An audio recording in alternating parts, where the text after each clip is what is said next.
missing someone without you. Assalamualaikum warahmatullahi wabarakatuh. Halo semuanya. Perkenalkan, nama saya Celia Walanda, NPM 2019 1061 Saya dari Fakultas Ilmu Pendidikan, Program Studi Pendidikan Guru Sekolah Dasar dari Universitas Bhaikara Jakarta Raya.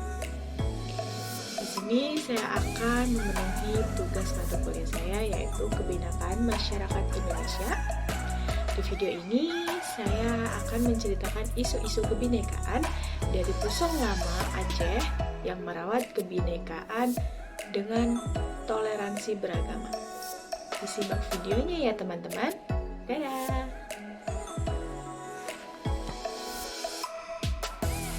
Pusong Lama Aceh yang merawat kebinekaan dengan toleransi beragama. Ada 3 rumah ibadah berdiri berdekatan di Jalan Sukaramai, Desa Pusong Lama, Kecamatan Banda Sakti, Kota Lok Sounama. Pada bangunan itu terdiri dari 2 gereja, yaitu Gereja Methodis Indonesia (HKBP) dan sebuah vihara yang bernama Vihara Buddha Tirta. Dan ada 3 bangunan ini berdampingan langsung dengan permukiman penduduk di Pusong Lama. Salah satunya terdapat di kawasan terpadat di pusat kota Lok Semawe, yaitu ada di depan, di belakang, kanan, kiri. Bangunan rumah ibadah seluruhnya rumah dan toko penduduk lokal milik Muslim.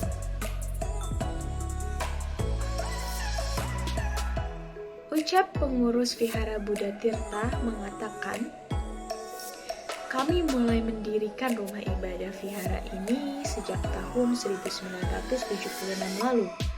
Sampai hari ini masih aman-aman saja," ucap dari pengurus Vihara Buddha Tirta. Bahkan, saat konflik Aceh, tak ada seorang pun yang menyentuh rumah ibadah tersebut.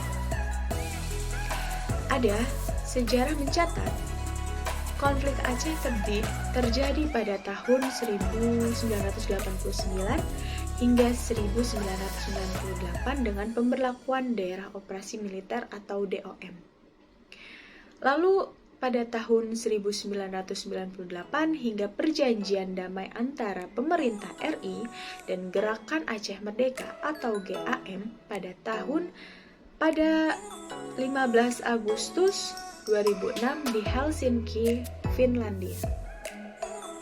Meski Aceh dirundung perang, tentara di mana-mana, suara senjata kerap terdengar, tapi rumah ibadah tak pernah bermasalah. Bangunan pun berdiri kokoh bersama rumah masyarakat Muslim lainnya hingga saat ini. Ucapan kata Pak Edi, "Kami sangat nyaman hidup, menetap, berkembang, dan membangun daerah ini bersama-sama masyarakat Aceh. Bahkan saat konflik pun kami merasa nyaman. Hingga hari ini, Vihara Buddha Tirta memiliki 199 jemaat." Kata Pak Edi sendiri, saat peribadatan kerap kali pemuda lokal ikut membantu. Jadi pemuda-pemuda yang tinggal di Aceh atau di Lok Semawe, mau yang beragama Muslim atau Katolik, itu mereka semua saling membantu dan saling menghargai setiap perbedaan agama. Lalu di sini ada data dari Badan Pusat Statistik atau BPS Kota Lok Semawe. Ada 718 jiwa penduduk beragama Buddha, ada 10 jiwa penduduk yang beragama Hindu, ada 185 jiwa penduduk yang beragama Katolik, dan ada 2.378 jiwa penduduk yang beragama Islam. Hamdan adalah salah satu tokoh Katolik di Lok Semawe, mengatakan kerukunan umat beragama tak pernah tercoret tercoreng di kota ini. Ucap Hamdan saat pecah pada tahun 1998, semua daerah mengalami luka masing-masing di Lok Sumawe. Itu tidak pernah terjadi. Tidak ada gangguan rumah ibadah dan tak ada penjarahan. Ucapan itu diamini kepada Desa Pusong Lama, Kaharudin. Menurutnya, hubungan baik antar masyarakat beragama telah terjalin sejak puluhan tahun lalu. Ucap Bapak Kaharudin, misalnya, kan ada nyanyian di gereja atau vihara, itu juga tidak mengganggu. Jadi rukun-rukun saja sejak puluhan tahun lalu, ucap Pak Kaharudin. Kata bineka itu berbeda, bukan berarti harus bermusuhan atau membeda-bedakan antar perbedaan agama. Ucap Bapak Kaharudin, Islam juga mengajarkan kebaikan untuk semua umat, bukan hanya umat Islam sendiri. Nah, di sini saya akan menceritakan ajaran ulama pada tempo dulu di Lok Sumawe. Pada pimpinan pesantren Qori dan Hafiz atau Koha, Kota Lok Sumawe, Tengku Jamal Ak-Hakmal mengatakan masyarakat Aceh dididik sejak era abad ke-13 oleh ulama untuk bersikap toleransi. Itu ada di Al-Quran Surat Al-Hujurat ayat 13 yang disebutkan, "Wahai manusia, sungguh kami telah menciptakan kamu dari seorang laki-laki dan seorang perempuan. Kemudian kami jadikan kamu berbangsa-bangsa dan bersuku-suku agar kamu saling mengenal. Sesungguhnya yang paling mulia di antara kamu di sisi Allah ialah orang yang paling bertakwa. Sungguh Allah Maha Mengetahui dan Maha Teliti." Ujar Tengku Jamal.